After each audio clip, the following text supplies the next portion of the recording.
અમરેલી જિલ્લામાં વરસાદી માહોલ ખાંભા, સાવરકુંડલા અને રાજુલા તાલુકાના અનેક ગ્રામ્ય વિસ્તારોમાં વરસાદી ઝાપટા થયા છે। ખોડિયાણા, આદસંગ, થોરડી, બાઢડા, મોટા આગરિયા, નવા આગરિયા અને જાપોદર સહિતના ગામોમાં વરસાદી વાતાવરણમાં ઠંડક પ્રસરી ગઈ છે। શહેરી વિસ્તારમાં પણ ઝરમર વરસાદ વરસતા લોકોને ગરમીમાંથી રાહત મળી છે। લાંબા સમયથી વરસાદની રાહ જોઈ રહેલા ખેડૂતોમાં હવે સારા વરસાદની નવી આશા જાગી છે। અમરેલીના રાજુલા પંથકમાં પણ વરસાદી માહોલ છવાયો છે। હવામાન નિષ્ણાંતની આગાહી બાદ રાજુલા શહેરમાં આગાહી પ્રમાણેનો જ વરસાદ થઈ રહ્યો છે। રાજુલા પંથકમાં વરસાદથી ખેડૂતોમાં પણ આનંદની લાગણી છે। રાજુલા શહેરમાં અને ગ્રામ્ય વિસ્તારમાં વરસાદી ઝાપટા પડ્યા છે।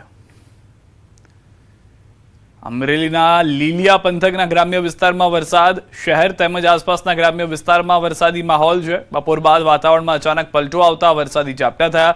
વરસાદથી ગરમી અને બફારામાંથી લોકોને રાહત મળી છે। ચોમાસાની સક્રિય શરૂઆતથી વાવણીની આશા મજબૂત બની ગઈ છે। તો ચોમાસાની જે રાહ જોઈ રહ્યા હતા ખેડૂતો, તેઓ માટે આ સારા સમાચાર છે।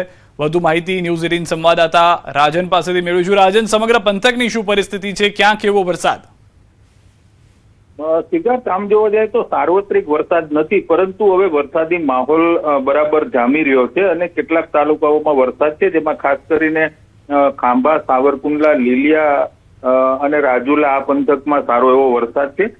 જોકે કેટલાક વિસ્તારમાં ઝાપટા છે, તો કેટલાક ગ્રામ્ય વિસ્તારોમાં વાવણી લાયક વરસાદ પણ થયો છે, પરંતુ હજી જે સાર્વત્રિક વરસાદ થવો જોઈએ તેની ખેડૂતો રાહ જોઈ રહ્યા છે। સિદ્ધાર્થ, રાજન, 24 થી 48 કલાક પહેલા એવી પણ પરિસ્થિતિ હતી કે નદીઓ પણ સજીવ થઈ ગઈ હતી। હાલમાં એ જ પરિસ્થિતિ કાયમ જોવા મળી રહી છે? બિલકુલ, જે 4 દિવસ પહેલા જે વરસાદ ખાબક્યો તેમાં ખાસ કરીને સાવરકુંડલા અને ખાંભા વિસ્તારમાં કેટલીક નદીઓ વહેતી થઈ હતી, પરંતુ ત્યારબાદ અચાનક વરસાદ ગાયબ થયો। તો કે આજ બપોર બાદથી સમગ્ર જિલ્લામાં વરસાદી માહોલ છે અને લગભગ 4 તાલુકાના ગ્રામ્ય વિસ્તારોમાં વરસાદ છે, પરંતુ લોકો ઈચ્છી રહ્યા છે કે નદીઓમાં પૂર આવે, કારણ કે હવે પીવાના પાણીની સમસ્યા પણ વિકરાળ મોં ફાડીને સામે ઉભી હોય તે પ્રકારનું નિર્માણ થઈ રહ્યું છે। સિદ્ધાર્થ, આભાર રાજન સમગ્ર માહિતી બદલ। તો હાલમાં જે અલગ અલગ વિસ્તારો છે ત્યાં આગળ વરસાદ જોવા મળી રહ્યો છે। તો ભરૂચ જિલ્લામાં પણ વરસાદી માહોલ છે। અંકલેશ્વર સુરત નેશનલ હાઈવે પર ભારે વરસાદ, રોડ પર વરસાદને કારણે વિઝિબિલિટી ઘટી ગઈ છે। પવન સાથે વરસાદને કારણે વાતાવરણમાં ઠંડક પ્રસરી ગઈ છે। દ્રશ્યો આપ જોઈ રહ્યા છો। ભરૂચ જિલ્લામાં વરસાદી માહોલને લઈને વિઝિબિલિટીમાં સતત ઘટાડો જોવા મળી રહ્યો છે। સૌરાષ્ટ્રમાં વરસાદ છે, ત્યારબાદ દક્ષિણ ગુજરાતથી પણ આ સમાચાર મળી રહ્યા છે। ભારે વરસાદ જે છે સતત જોવા મળી રહ્યો છે અને વિઝિબિલિટીમાં ઘટાડો પણ હાલમાં આવ્યો હોવાની જાણકારી છે। બપોરના સમયના દ્રશ્યો હોવાની હાલમાં જાણકારી પ્રાપ્ત થઈ રહી છે। બપોરથી જે રીતની પરિસ્થિતિ છે, જાણે અંધકારમય આખું આકાશ બની ગયું હોય। વિસ્તારની અંદરના જે લોકો હતા તેઓ પણ જે વરસાદની રાહ જોતા હતા તે પ્રમાણેનો વરસાદ વરસી રહ્યો હોવાનું હાલમાં દ્રશ્યોમાં જોવા મળી રહ્યું છે। પવન સાથે વરસાદને કારણે વાતાવરણમાં પણ ઠંડક પ્રસરી ગઈ છે। હાલમાં વરસાદને લઈને ખેડૂતો માટે પણ રાહતના સમાચાર છે। હવામાન વિભાગની લેટેસ્ટ આગાહી, ગુજરાતમાં આગામી દિવસોમાં સારો વરસાદ થશે। 4-5 દિવસમાં અન્ય જિલ્લાઓમાં પણ પડશે વરસાદ। अनुमान है गुजरात के ज्यादातर हिस्से आने वाले 4-5 दिन कवर कर सकता है। તો પૂર્વ ભારતમાં વરસાદની રાહ થશે પૂરી। છત્તીસગઢ, ઝારખંડ, બિહારમાં પડશે વરસાદ। ઉત્તર પ્રદેશ, ઉત્તરાખંડમાં પણ પડશે વરસાદ। ગોવા, કોંકણમાં અતિ ભારે વરસાદની સંભાવના। और जो ईस्ट इंडिया के बचे हुए हिस्से हैं वो भी कवर होने का अनुमान है। स्पेसिफिकली अभी जो बचा हुआ है वो छत्तीसगढ़, झारखंड और बिहार के हिस्से बचे हुए हैं। उसके बाद जब मानसून स्लोली उत्तर प्रदेश के कुछ हिस्से कवर करता हुआ, जो और जो बे ऑफ बंगाल की ब्रांच की मैं बात कर रहा हूँ, उत्तर प्रदेश के हिस्से कवर करता हुआ उत्तराखंड के कुछ हिस्से कवर कर सकता है। तो अगर हम आने वाले दिनों की बात करें तो हमारा अनुमान है कि वेस्ट कोस्ट में rainfall activity, very heavy rainfall almost पूरा वीक चलती रहनी चाहिए। स्पेसिफिकली कोंकण, गोवा या कोस्टल कर्नाटका में ज्यादा रेन होने का अनुमान है। कोंकण में हमारा अनुमान है 1-2 दिन एक्सट्रीमली हैवी रेनफॉल एक्टिविटी भी हो सकती है। રાજસ્થાનના પ્રતાપગઢ જિલ્લામાં મેઘરાજાની ધમાકેદાર એન્ટ્રી થઈ છે। ભારે વરસાદને પગલે પ્રસિદ્ધ ગૌતમેશ્વર મહાદેવનો કુદરતી ધોધ વહેતો થયો છે। કુદરતી વાતાવરણનો આનંદ માણવા પર્યટકો સ્થળ પર ધસારો જોવા મળી રહ્યો છે। ખેડૂતોએ મકાઈ અને સોયાબીન જેવા ખરીફ પાકોની વાવણી શરૂ કરી છે। અનેક વિસ્તારમાં પાણી ભરાયેલા જોવા મળી રહ્યા છે। વરસાદને કારણે લોકોને ગરમી અને ઉકળાટથી પણ રાહત મળી ગઈ છે। તો દ્રશ્યો પણ આપ જોઈ રહ્યા છો, ખેતરો પણ પાણીથી તરબોળ થઈ ગયા છે. જે જીવંત થઈ ગયેલા ધોધના દ્રશ્યો આપ જુઓ કે જે ધોધ જોવા માટે મોટી સંખ્યામાં પર્યટકો આવતા હોય છે, તે ધોધ પણ હવે જીવંત થઈ ગયેલા દ્રશ્યોની અંદર પણ જોવા મળી રહ્યા છે. ગૌતમેશ્વર મહાદેવનો આ કુદરતી ધોધ, એક સાથે 2 ધોધ વહેતા હોય તેવા દ્રશ્યો કેમેરામાં કેદ થયા છે. બીજી તરફ ખેડૂતો માટે સારા સમાચાર કે તેઓના ખેતરની અંદર જરૂર પૂરતું પાણી પણ શરૂ થઈ ગયું છે. અન્ય મહત્વના સમાચાર ન્યૂઝ 18 ગુજરાતી પર બળદેવજી ઠાકોરની સ્પષ્ટતા. કોંગ્રેસ છોડવાની અટકળો પર પૂર્ણ વિરામ. મેં ક્યારેય રાજનીતિ છોડવાની વાત કરી નથી, કોંગ્રેસ છોડવાની વાત કરી નથી. 5 વખત પાર્ટીએ મને ટિકિટ આપી. બળદેવજી ઠાકોર કોંગ્રેસનો કાર્યકર છે અને રહેશે. બળદેવજીએ મરીશ ત્યાં સુધી કોંગ્રેસમાં રહેવાની વાત કરી છે. યુવાનોને આગળ લાવવા માટે આપ્યું હતું નિવેદન. બીજી કેડર તૈયાર કરવીની જરૂર છે. નવી કેડર વગર પાર્ટી મજબૂત નહીં બને. ભાજપના નેતાઓના નિવેદન પર પણ આપ્યો જવાબ. ભાજપ નેતાઓના નિવેદન સાચા હોતા નથી. ભાજપના નેતાઓ હવામાં ગોળીબાર કરે છે.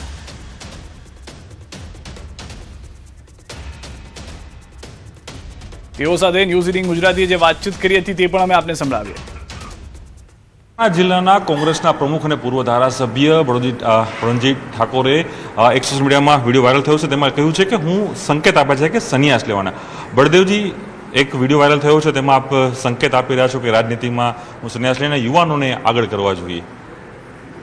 મારી સમજ આવી ત્યારથી હું કોંગ્રેસ પાર્ટીનો અદનો કાર્યકર છું. મારી વાતને તમે સમજો. પહેલાં 5 વખત પાર્ટીએ મને ટિકિટ આપી છે. 2 વખત જિલ્લા કોંગ્રેસ સમિતિના પ્રમુખ બનાવ્યા છે. અનેક હોદ્દાઓ એક કોંગ્રેસ સમિતિના કોંગ્રેસ પાર્ટીના મેં ભોગવ્યા છે. હું સામાજિક કાર્યકર પણ છું અને કોંગ્રેસનો અદનો કાર્યકર છું. મેં કોંગ્રેસમાંથી નિષ્ક્રિય થઉં છું, કોંગ્રેસ છોડું છું, આવું કોઈ નિવેદન આપ્યું નથી. પાર્ટીમાં બીજી કેડર જ્યારે તૈયાર થતી હોય ત્યારે ક્યાંક બાજુમાં બેસી અને પાર્ટી મજબૂત કરવા માટે ક્યાંક અમારી જરૂર પડે તો એની પણ મેં તૈયારી દર્શાવી છે. કોંગ્રેસમાંથી હું ઘેર બેસી જઈશ, કોંગ્રેસ છોડી દઈશ કે કોંગ્રેસમાંથી નિષ્ક્રિય થઉં છું, એવું કોઈ મારું નિવેદન નથી. ભારતીય જનતા પાર્ટીના નેતાઓ જે નિવેદનો કરે છે ને, એ લગભગ કોઈ નિવેદન સાચું હોતું નથી. એ હવામાં ગોળીબાર કરે છે. હું જવાબદાર માણસ તરીકે તમને કહું છું કે મારા સમાજના દીકરા દીકરીઓને 10મા અને 12મા ધોરણ ભણવાનો વિદ્યાર્થીઓ જે સારા ટકા લાવ્યા હોય એમનો ઇનામ વિતરણનો કાર્યક્રમ હતો. અને મારા સમાજને બેઠો કરવા માટે, મારા સમાજને શિક્ષિત કરવા માટે, મારા સમાજને સંગઠિત કરવા માટે બીજી કેડર તૈયાર કરવા માટેની વાત હતી. સાથે સાથે કોંગ્રેસ પાર્ટીની પણ વાત કરું છું કે ઘણા વર્ષોથી કોંગ્રેસ પાર્ટીમાં હું કામ કરું છું.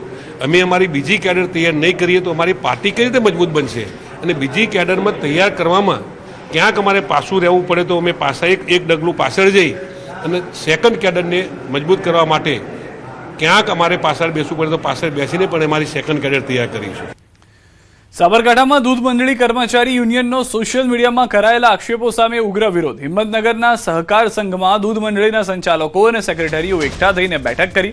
ઉત્તમ પટેલે દૂધ મંડળીના સંચાલકો અને સેક્રેટરીઓ સામે કરેલા નિવેદનથી કર્મચારીઓમાં ભારે રોષ છે. 90% સંચાલકો ભ્રષ્ટાચારી જેવા નિવેદનને યુનિયનને પાયાવિહોણું અને પ્રતિષ્ઠિતને ઠેસ પહોંચાડનારું કહ્યું છે. દૂધ મંડળી કર્મચારી યુનિયનના હોદ્દેદારો અને સભ્યોની તાત્કાલિક બેઠક યોજાઈ. યુનિયન દ્વારા જિલ્લા કલેક્ટરને આવેદનપત્ર આપી યોગ્ય કાર્યવાહી કરવાની માંગ ઉઠાવવામાં આવશે. યુનિયને અપીલ કરી કે ભવિષ્યમાં કોઈ પણ વ્યક્તિએ પુરાવા વિના ભ્રામક અને પ્રતિષ્ઠાને નુકસાન પહોંચાડે તેવા નિવેદનો ન કરવા જોઈએ. બસ એ માફી માગી લે. અમારા યુનિયનના અમારા સેક્રેટરી ભાઈઓ, સંચાલક, દૂધ મંડળીના સંચાલકોનો જે ખોટી રીતના જે ભ્રષ્ટાચારી નિવેદન આપેલું છે એ નિવેદન એમનું પાછું ખેંચે અને અમારા સેક્રેટરીઓની જાહેરમાં માફી માગી લે, એ જ અમારી ઈચ્છા છે.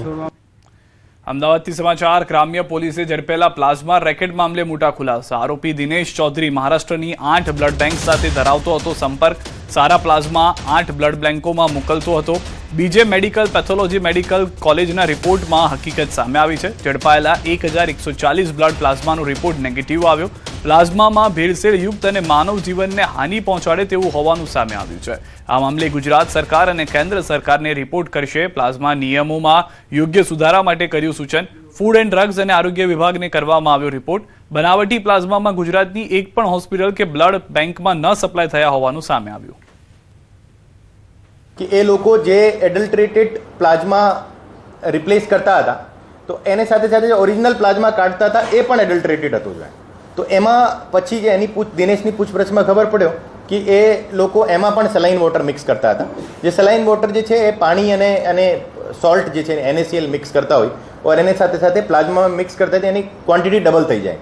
તો એને જે માર્કેટમાં જે વસ્તુ એક બેગના જે પણ એની વેચાણમાં જે એની કિંમત મળતી હોય એનાથી ડબલ પૈસા એમને મળતા. દર્દીમાં ડાયરેક્ટ ચડાવવામાં આવે છે ઓર આ પ્રકારનો ભેળસેળવાળો પ્લાઝમા અગર ડાયરેક્ટ ચડાવવામાં આવશે તો ખરેખર જો એને જીવલેણ એને ઉપર ઇફેક્ટ થઈ શકે. અરવલ્લીથી સમાચાર. માલપુરના પીપરાણા ગ્રામ પંચાયતમાં ખેડૂતોનો જમીનનો વિવાદ વધુ ઉગ્ર બન્યો છે. મોટી સંખ્યામાં ખેડૂતોએ જિલ્લા કલેક્ટર કચેરી પહોંચી આપ્યું આવેદનપત્ર. સેટેલાઇટથી જમીન માપણી કરાતા ખેડૂતોની જમીન એકબીજામાં ભેળવાઈ. ખેડૂતોએ 2015માં DLRમાં કરી હતી અરજી. DLR દ્વારા જમીન માપણી કરીને ખેડૂતોને રેકોર્ડ જનરેટ કરી આપ્યા. સામેવાળા ખેડૂતો રેકોર્ડ મુજબ માનવા તૈયાર ન થતા ખેડૂતોને નુકસાન. પીપરાણા ગામના અસરગ્રસ્ત ખેડૂતોએ ન્યાયની માંગ કરી છે. સંયુક્ત માપણી માટે સામેવાળા વ્યક્તિઓ અરજદારો હાજર રહેતા નથી અને વારંવાર ઘૂસણખોરીઓ કરે છે અને બધા ખેડૂત મિત્રોને હેરાન કરે છે. આ જે પ્રોબ્લેમ છે એ હવાઈ માપણીના કારણે થયો છે. સુરેન્દ્રનગરના લીંબડીમાં પાણીની સમસ્યા અંગે સ્થાનિક મહિલાઓએ પાલિકા કચેરી ખાતે ઉગ્ર વિરોધ નોંધાવ્યો હતો. વોર્ડ નંબર 1ની શિવશક્તિ સોસાયટીમાં છેલ્લા 2-3 મહિનાથી પૂરતા પ્રમાણમાં પીવાનું પાણી મળતું ન હોવાનો સ્થાનિકોએ આક્ષેપ કર્યો. અનેક વખત રજૂઆત છતાં સમસ્યાનો ઉકેલ ન આવતા મહિલાઓએ પાલિકા કચેરીમાં સૂત્રોચ્ચાર સાથે હલ્લાબોલ કર્યો. સ્થાનિકોએ પાણી, રસ્તા સહિતની પ્રાથમિક સુવિધાઓ તાત્કાલિક ઉપલબ્ધ કરાવવા માંગ કરી. સાથે જ તંત્ર દ્વારા યોગ્ય કાર્યવાહી નહીં કરવામાં આવે તો આગામી સમયમાં વધુ ઉગ્ર આંદોલનની ચીમકી પણ ઉચ્ચારી છે. અમારે પાણી 2-3 મહિનેથી આવતું નથી. રોડ અમે 25 વર્ષથી રહી છીએ પણ અમારે રોડ નથી આવ્યો. કયો એરિયા પાણીની અને આ રોડની સગવડ કરો. શિવશક્તિનગરમાંથી આવ્યા છીએ. નબળા ચોમાસાને લઈને ખેડૂતોની વહારે આવી કોંગ્રેસ પ્રદેશ પ્રમુખ અમિત ચાવડાએ ખેડૂતો માટે સરકાર પાસે માંગ કરી છે. કહ્યું, કુદરત રૂઠે તેમ વરસાદ ઓછો છે. જૂન 2025 કરતાં 40% વાવેતર ઓછું થયું છે. ખેડૂતો વાવેતર કરી શકે તે માટે નહેરથી પાણી આપવા, ઘાસચારાની વ્યવસ્થા કરવા અને 12 કલાક વીજળી આપવા માંગ કરી છે. જ્યારે વરસાદ ખેંચાયો છે ત્યારે સરકાર પાસે માંગણી કરીએ છીએ કે તાત્કાલિક નહેરોમાં પાણી છોડવામાં આવે. બધા જ છેવાડાના ગામો, ખેતરો સુધી પાણી પહોંચે એવી વ્યવસ્થાઓ થાય. તાત્કાલિક સરકાર આખા ગુજરાતમાં ઘાસચારાની વ્યવસ્થાઓ કરે. વીજળી ઓછા કલાક હોવાને કારણે જે ટ્યુબવેલના મારફત ખેતી થાય, પાણી ખેંચીને પણ ખેતી થઈ